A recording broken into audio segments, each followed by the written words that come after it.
desierto. A diferencia de Nicaragua.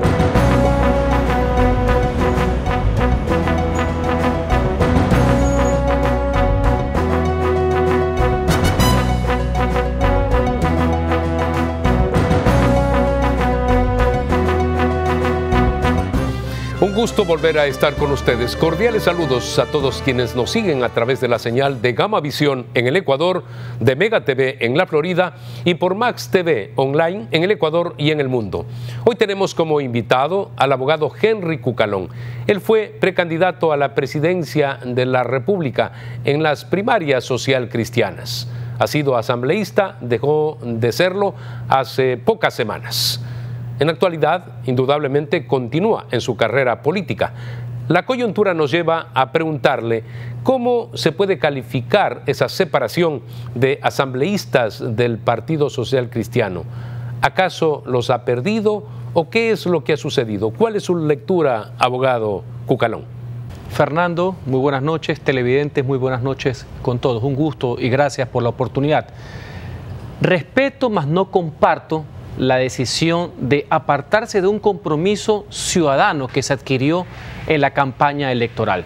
Lo importante y lo que le debe interesar a nuestros conciudadanos, a los compatriotas, es que la bancada de las 6 y aliados cumplan con los compromisos adquiridos. Y eso se deberá en las próximas votaciones, donde seremos consecuentes con esa visión de crecimiento económico para todos, con énfasis en los más pobres y en la justicia social. Es el momento, más allá de banderías y de diputados, de hacer país y poner a los pobres y a los ciudadanos más necesitados primero. Diana Pasley, asambleísta social cristiana, expresó algo así como que esto se compra y se vende. Eso en la ciencia política se denomina transfugismo. Pero reitero, lo que a nosotros nos interesa es cumplir con los compromisos que asumimos con el pueblo, con los ciudadanos. Y ellos verán, al final de cuentas, quién es consecuente y coherente con los planteamientos y tesis de siempre y quiénes lo han visto como una mera coyuntura u una ocasión. Ese no es nuestro caso. Usted felicitó al señor Guillermo Lasso luego de que asumió el poder el 24 de mayo. Recordemos, antes usted había sido designado como gobernador del Guayas, pero en la ruptura usted pues queda como un ciudadano común y corriente. Y ha llamado mucho la atención esto de su felicitación. Lo que hice es lo coherente, manifestarle éxitos al primer mandatario de la nación en el día que asume el cargo más importante que le puede conferir el pueblo a un ciudadano. ¿Por qué? Porque los logros que va a tener el presidente y el éxito van a ser el de todos. Su fracaso será el fracaso del país y no podemos en las actuales circunstancias darnos ese lujo. Vivimos una crisis sanitaria y económica sin precedentes. Así que creo que es el momento de grandes convergencias, dejar ciertas diferencias a un lado y poner esto de relieve. Segundo, es un tema básico también de cordialidad cívica que necesitamos. Eso es un precepto democrático de poder hacer país. Y en cuanto a la otra referencia, yo no fui designado en ningún momento, por tanto a mí no me correspondía ni aceptar ni rechazar nada. Sé y agradezco que en algún momento se haya tomado mi nombre en consideración, pero de ahí no pasó.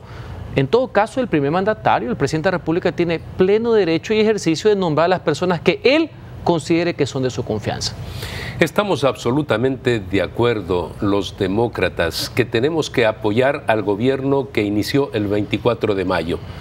Realmente es muy difícil la situación en todos los órdenes. A esto se suma la pandemia, pero también en el plano político.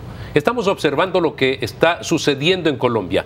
Hace 3 días atrás incendiaron más de 3.000 vehículos, los violentos, pero también hubo actos criminales en Bogotá.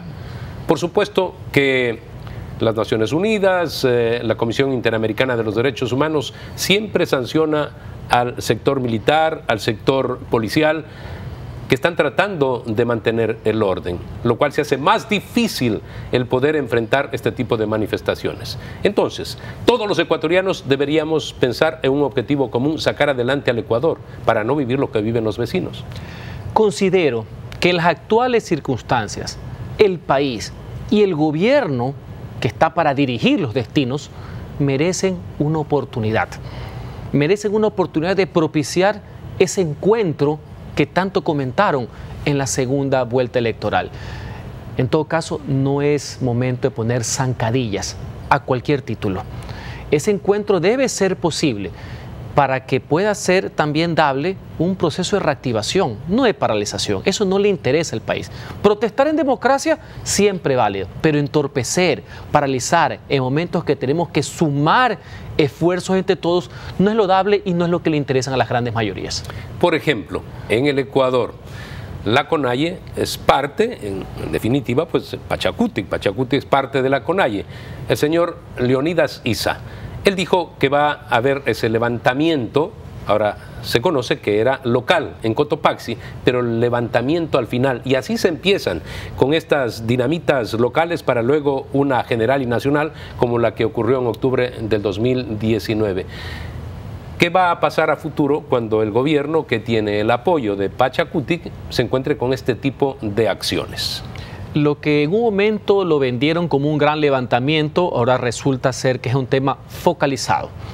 Mientras sea en el marco de la ley, siempre deberá ser respetado. Todo al margen de la ley y del interés general, que es trabajar, curarse, sanarse, reactivarse, que con las debidas prevenciones y cuidados los jóvenes y los niños vuelvan a clase, o sea, un país positivo, adelante. Todo al margen de la ley deberá ser rechazado y condenado y actuar el gobierno con la firmeza de la ley. No digo dureza, digo firmeza ante la ley. Esperemos que no pase de eso. Tanto más que una de las facciones que tiene el movimiento que usted hace referencia, tiene acuerdos legislativos que me parece dable a nivel con el gobierno nacional. Lo importante es para qué votas, lo importante es cuál es el apoyo, y el país en estos momentos requiere de todos una unidad de propósito que yo le denomino para poder trabajar en grandes temas y agendas nacionales, no en intereses particulares previos a unas elecciones como lo que ellos tienen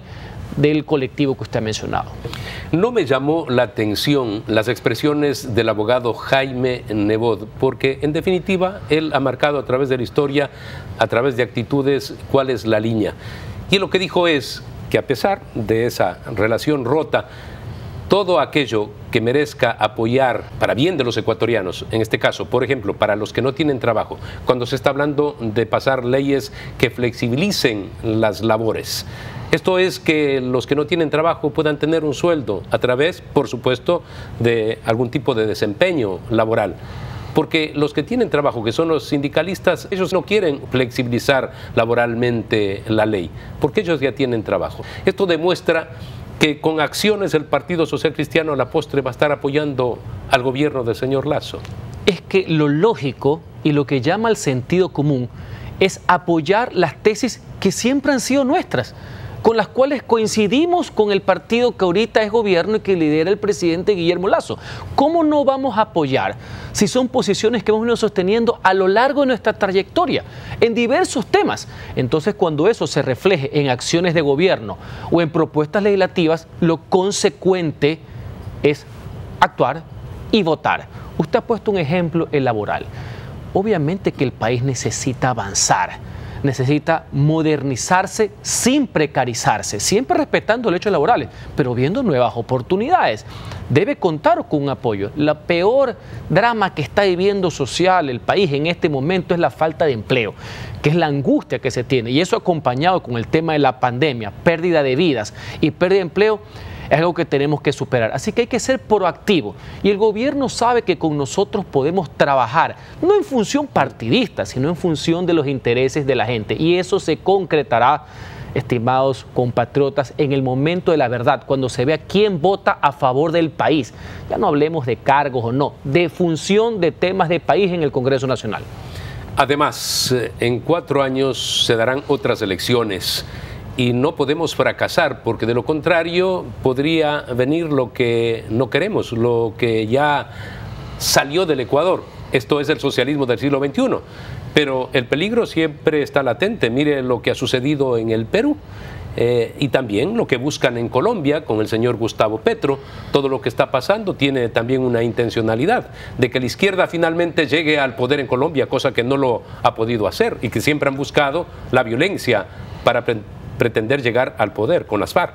No solamente el socialismo del siglo XXI y sus fórmulas fracasadas, fabricantes de miseria, sino también todo tipo de populismo autoritario extremista. ¿De derecha o de izquierda? De izquierda a derecha, que esa no es la vía conveniente. Eso no comulga con la economía social de mercado, con el respeto al Estado de Derecho, con los principios fundamentales que merecen las personas, la igualdad de oportunidades y la igualdad ante la ley, que es lo que nosotros creemos y profesamos. Obvio que necesitamos que esto vaya bien, sino las salidas, no solamente que pueden ser ese tipo, que van a ser deslesnables por todos lados, sino inclusive salidas por fuera del orden democrático, y eso no es así. Los problemas de la democracia, Fernando, se resuelven con más democracia, con fortaleza institucional, demostrando los ciudadanos y sus autoridades de común acuerdo el talante democrático del cual estamos constituidos, para no experimentar esos fenómenos como está viendo en Perú, lamentablemente, de tener que escoger entre dos males o no. Más allá que en papeles, la candidata Fujimori en papeles ahora profesa lo mismo que nosotros creemos, pero hay dudas acerca de la práctica. Y eso ha llevado a que, por rechazo a ese antecedente, se escoja una vía del suicidio colectivo de una persona que tiene taras monumentales y que no sabe diferenciar nacionalizar, estatizar. Son proyectos fallidos que no le convienen a las grandes mayorías. Eso sí, recalco, todo proceso, todo modelo como el que creemos y practicamos jamás debe alejar que los pobres son primero. También hay un grito de desesperanza de un Perú profundo, de un Perú rural, que no ha sido visto, que no ha sido tomado en cuenta. Eso es lo importante y ahí es donde se marca la diferencia. Pero también vale la pena hacer referencia a lo que pasa en Nicaragua con Daniel Ortega, que él no podría estar en el cargo actualmente. Sin embargo, han pasado 14 años y quiere más. Y para eso manda a la cárcel a 7 candidatos y a todos los opositores políticos de ese país. Así funciona el socialismo del siglo XXI. También funcionó de la misma forma en el Ecuador. Entonces, dar la oportunidad de que retornen sería absolutamente nefasto y suicida, como usted dijo hace un rato también. En el caso de Nicaragua, Ortega ha regresado a su génesis. Él ingresó al poder por la fuerza, por el motivo de la revolución sandinista, y se mantuvo por la fuerza. En el año 79. Así mismo. Años después, utilizó las vías democráticas para llegar, y lo hizo. Pero su ejercicio jamás ha sido democrático, Fernando. Eso y luego, es lo importante. para quedarse, exactamente, usó ha utilizado sobre los el derechos andamiaje humanos institucional para ponerlo a favor de él y de su dinastía familiar, que es lo que se ha empoderado del pueblo nicaragüense. Esas fórmulas, unas más viejas, unas antaño y unas modernizadas y remozadas, es lo que en democracia no podemos tolerar, porque no solamente hay que llegar por la vía del voto, hay que ejercerlo democráticamente. Y saludo a las personas que creen y sostienen que el ejercicio debe ser republicano, porque eso es lo que somos, un país republicano y profundamente democrático. Esa es una parte que saludo del mensaje a la nación que dio el presidente de la República cuando asumió. Ojalá que sea una práctica y no un tema solamente de inicio. Y en el orden internacional, expresar que la Organización de Estados Americanos está tomando decisiones con respecto a quienes no observan la Carta Democrática, en este caso Nicaragua, en donde un mandatario junto a su esposa dominan a la sociedad nicaragüense y sus familiares se enriquecen. Ya hay acciones por parte del Estado americano en contra de familiares de Daniel Ortega. Muchas gracias por haber estado con nosotros en Fernando Aguayo América, analizando todos estos temas del Ecuador y de nuestro subcontinente. Tenemos que hacer una pausa comercial. Retornamos inmediatamente en Fernando Aguayo América.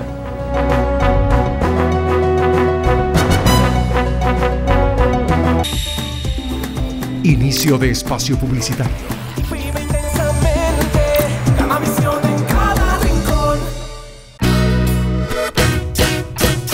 Guayaquil es la puerta de entrada a Ecuador y a las Islas Galápagos. Una ciudad que brilla, llena de arte, música y entretenimiento.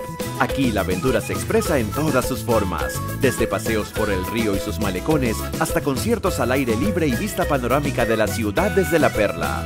Y en la noche la diversión no se detiene, con diversas actividades para todos, porque en Guayaquil una experiencia vale más que 1000 imágenes.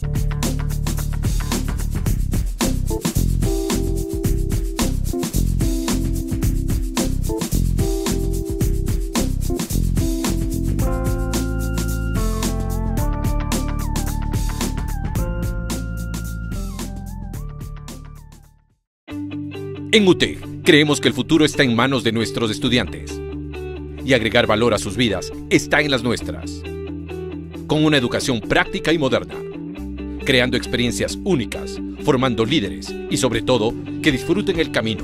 Los invito a la UTEC porque el éxito es el resultado de hacer lo que te apasiona. Despierta tu pasión y descubre tu mejor versión. UTEC, poder lograrlo. Fin de espacio publicitario. Vive intensamente, cada visión en cada rincón.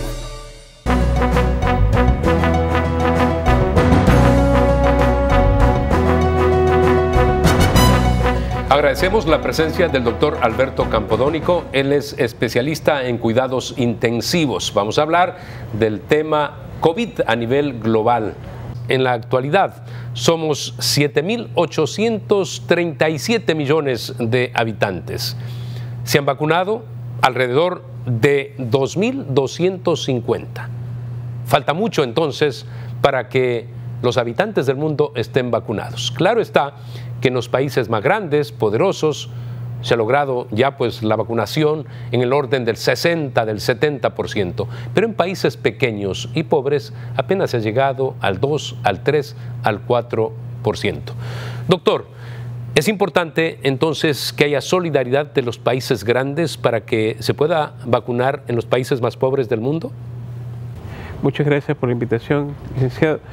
Bueno, se ha vacunado esa cuarta parte, ¿por qué? Porque primero se ha procedido a la vacunación de los países más grandes, que son los que tienen la producción de vacunas actualmente. Por ejemplo, Estados Unidos tiene en su territorio la producción de Pfizer, la producción de Moderna, lo que es la producción también de lo que es la Johnson & Johnson. Entonces ellos tienen un abastecimiento pleno de vacunas, 4.5 vacunas por habitante. A nivel de Europa también se ha priorizado los países grandes de Europa en una vacunación masiva, al igual por ejemplo que Canadá, y ya en una segunda instancia se ha dejado por ejemplo a los países latinoamericanos, a India, porque India tiene 1.200 millones de habitantes. Esto muy excepción, por ejemplo, de China. China vacunó ya desde fines del año pasado y lo hace en una forma tranquila a su población y ya alcanzó su inmunidad de rebaño hace rato. Cumpliendo con un principio lógico de solidaridad con los países que menos tienen, el presidente Joe Biden ha anunciado que va a comprar 500 millones de vacunas para regalar a 100 países pobres del mundo. Claro está que también entra en esto la geopolítica, pero qué bueno saber que de esa manera van a permitir que países que ahora tienen apenas porcentajes muy bajos de vacunación lo puedan hacer con mayor profusión a futuro porque van a tener las vacunas. ¿Cuál es su criterio, doctor? Siempre debe haber la solidaridad de los países más grandes hacia los más pequeños. Y esto también influencia en el hecho de reactivación económica global.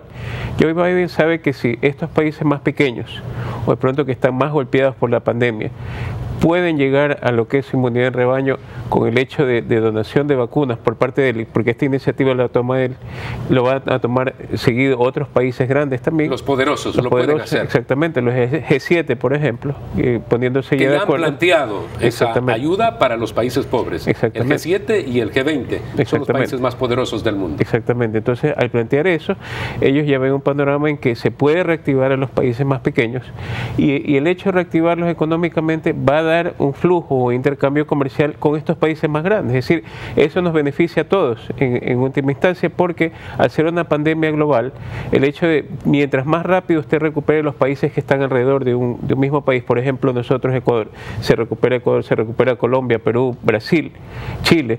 Entonces, si estos países mejoran en lo que es su proporción de vacunados, entonces definitivamente la gente va a estar más tranquila y va a haber reactivación económica en forma global, porque el mundo actual está globalizado, pero sí, va primero de países grandes a países pequeños y después va a ir a viceversa, de países pequeños hacia países grandes cuando ya se esté recuperado. Hay proyecciones actualmente del Fondo Monetario Internacional, del Banco Mundial, de que podría crecer la economía a nivel del planeta en el orden del 5% en el 2022. Todo esto en base a la vacunación masiva en los países importantes. Estamos viendo, por ejemplo, reapertura económica en Estados Unidos, pero también en España, este país que recibe muchos turistas, se dice alrededor de 40 millones de turistas cada año, y que ahora han empezado para lograr mejorar la economía en este verano.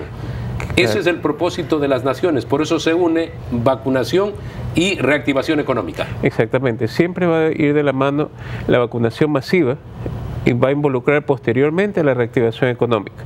Y por ejemplo, en Estados Unidos, si usted mal no recuerda, hace unos 3-4 meses había déficit comercial, un déficit importante comercial, y ahora al tener independencia de lo que son los estados en ese sentido, por ejemplo el estado de la Florida, viene el gobernador, permiten ya lo que es el turismo de vacunas, y eso usted va al aeropuerto, va a todos lados, va a los hoteles, todo está lleno. La cantidad de vuelos de América Latina ha sido impresionante que han llegado hacia el exactamente, entonces usted ve en muchos lugares ahí en Florida, todos los lugares piden personal. Todos los lugares necesitan personal porque no se abastecen para el trabajo que ellos tienen. Entonces, definitivamente ese estado ya está con reactivación económica, seguirán los otros estados y realmente usted verá un flujo importante en Estados Unidos. La ventaja, ahí hay una ventaja y una desventaja. La ventaja es que puede vacunar a personas de otros países. La desventaja es que esto se lo hace porque en los países de donde son originarias las personas hay una vacunación muy lenta. Efectivamente, doctor, y vamos a hablar sobre lo que sucede en el Ecuador. ¿Se podrá cumplir con el objetivo de en 100 días vacunar a 9 millones de ecuatorianos? La respuesta al retornar luego del corte comercial.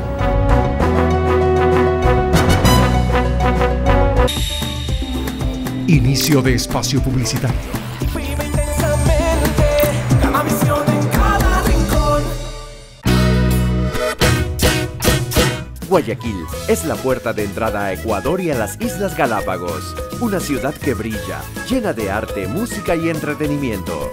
Aquí la aventura se expresa en todas sus formas, desde paseos por el río y sus malecones hasta conciertos al aire libre y vista panorámica de la ciudad desde La Perla. Y en la noche la diversión no se detiene, con diversas actividades para todos, porque en Guayaquil una experiencia vale más que 1000 imágenes.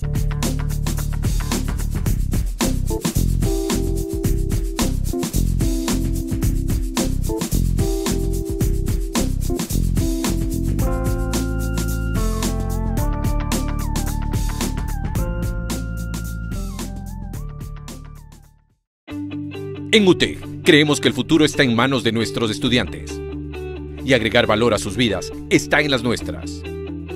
Con una educación práctica y moderna, creando experiencias únicas, formando líderes y sobre todo, que disfruten el camino. Los invito a la UTEC porque el éxito es el resultado de hacer lo que te apasiona. Despierta tu pasión y descubre tu mejor versión. UTE, poder lograrlo. Fin de espacio publicitario. Vive intensamente, gana visión en cada rincón.